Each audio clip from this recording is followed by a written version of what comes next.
There's nothing more that manufacturers want to get a slice of aside from the compact and subcompact crossover SUV segment. This segment, after all, is one of the best-selling, if not the best-selling, not only in our country, but all around the world. So now, the new player Dongfeng, who just entered the Philippines recently with the grand launch of a lot of vehicles, has a car in that segment too, and this is what is right beside me.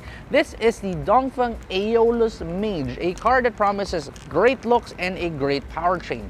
In this video, let's see if this vehicle is any good and if it can keep up with the rest of its peers. Now let's start off first with the exterior aspects of the Dongfeng Aeolus Mage, and immediately you can see that just like a lot of Chinese vehicles, they're really making use of a lot of design cues right here. Starting off with the front, there's so much lines, there's so much patterns. With this grille alone, you have the huge Aeolus badge, which by the way is practically the sub-brand of this. So you have Dongfeng as the main brand, Aeolus as a sub-brand, and then Mage as the car itself.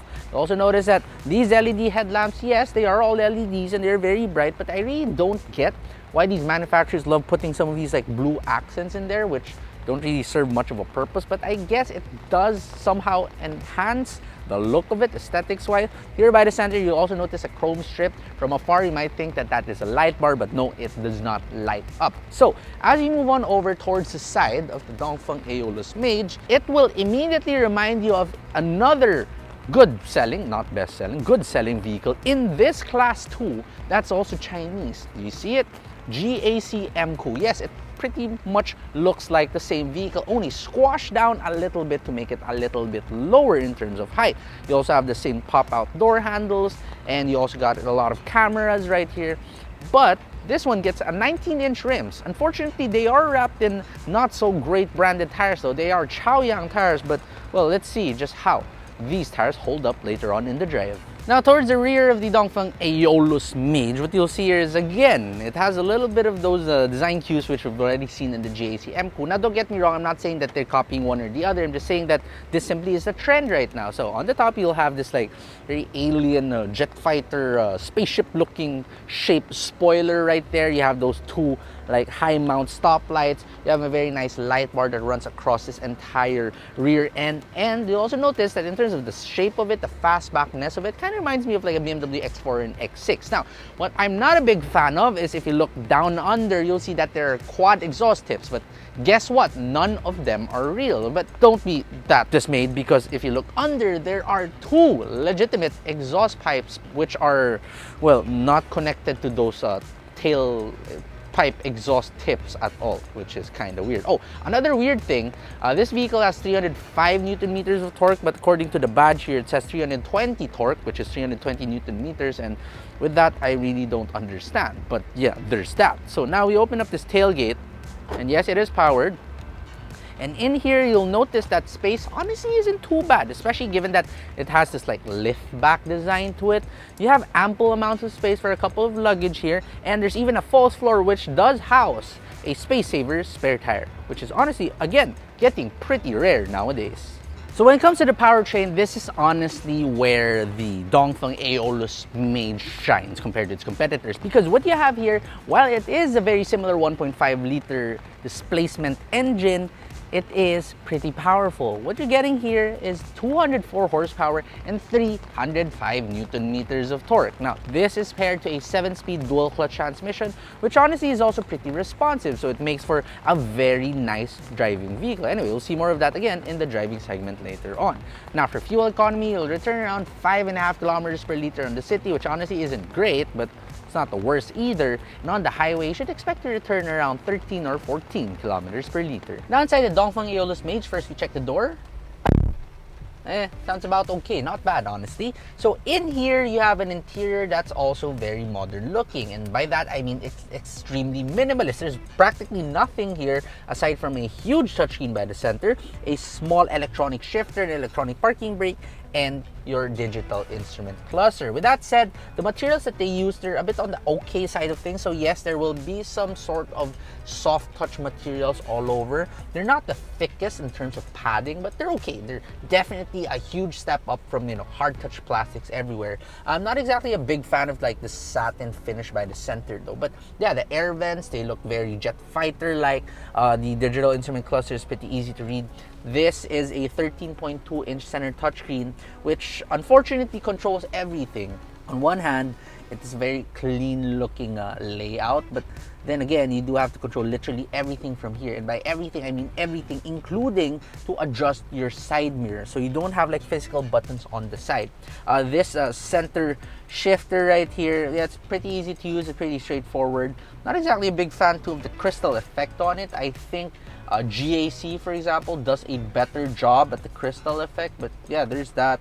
Electronic parking brake, again, straightforward. Lots of piano black, so be careful about fingerprints and scratching this. And in case you do have to put your phone somewhere, it is hidden under this this center touchscreen. So yes, that's good in terms of safety, but not exactly the best when it comes to accessibility. And down below, you do get a USB-A port and some extra storage spaces. Now, if you do need a cup holder, you do have to slide this center armrest back, which will reveal 2 cup holders right there. You get extra cubby under that too. And what's pretty weird about this vehicle is that despite it having a lot of features, you know, it does not come with a telescoping steering column. It only tilts, which is kind of weird for its class. Also, the side mirror, the power window buttons, usually you press down for it to go down, right? And you press up for it to go up. But this one, it's reversed. So you hit the button up for the window to go down, and you hit the button down for the window to go up. Anyway, with that said too, you get 6 speakers in here, you get the panoramic sunroof, and while you do not get Apple CarPlay nor Android Auto, you do have access to Carbit Link, which for most people may be enough. Now for the rear seats, now we check the door.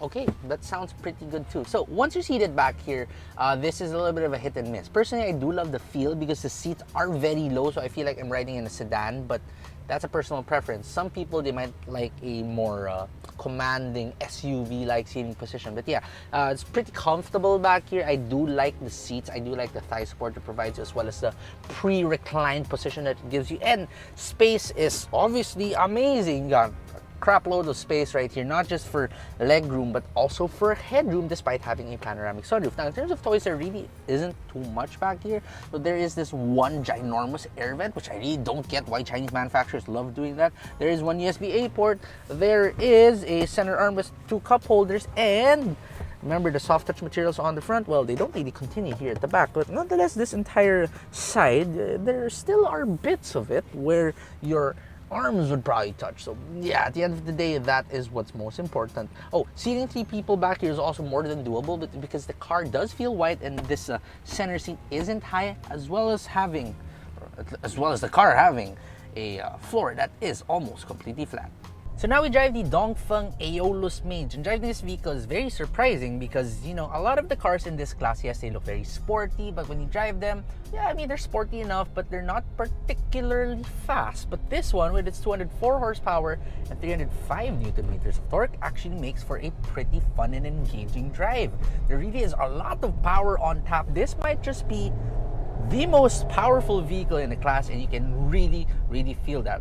The torque is instantaneous, it's explosive. It's not a mild hybrid, nor is it a full hybrid, obviously, but still, the 7-speed dual clutch transmission does an excellent job of putting you in the right part of the rev range for you to be able to have a ton of fun with this vehicle. So yes, accelerating this, you will never feel lacking inside the Dongfeng Aeolus Mage. With that said, it still is a very nice driving vehicle if you want something for comfort for your daily drives, because the suspension is more than soft enough. It doesn't really transmit a lot of the shock waves from the bumps on the roads, and the steering, it's also pretty light, so daily driving this vehicle inside the city is no problem at all. Now, when you do want to drive this a little bit faster on the highway, for example, it still remains relatively quiet. It's not the quietest vehicle in its class, but when it comes to road noise and tire noise, it subdues it to a pretty good extent. Finally, I also want to talk about some sad things about this vehicle, and that would be the lack of advanced driver assistance systems. Is it a deal breaker? Well, not really, but you know, we've started to come to expect these from these vehicles, this class of vehicles nowadays, around 1.2, 1.3 million pesos. But no, all you have here is a 360-degree view camera, regular cruise control, parking sensors, and that's about it. Also, don't think that the Aeolus Mage is all about going in the straight line, because yes, it does handle pretty decently.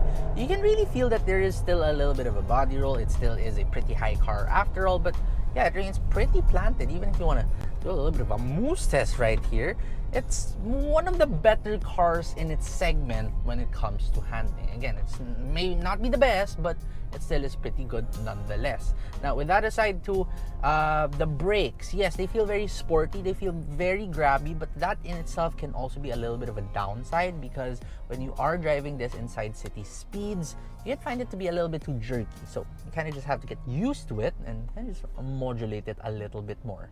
Earlier too, while we were looking at the exterior of this vehicle, we were talking about the Chaoyang tires, right? And yeah, while the brand doesn't really sound like the best, nor is it the most well-known, I do have to admit that at least the exact series of tires that they use for this one honestly isn't too bad. It's been raining a lot recently, and I have been accelerating this car hard and pushing it over corners a little bit harder, and I haven't really been getting much of like slips or wheel spins nor a lack of grip.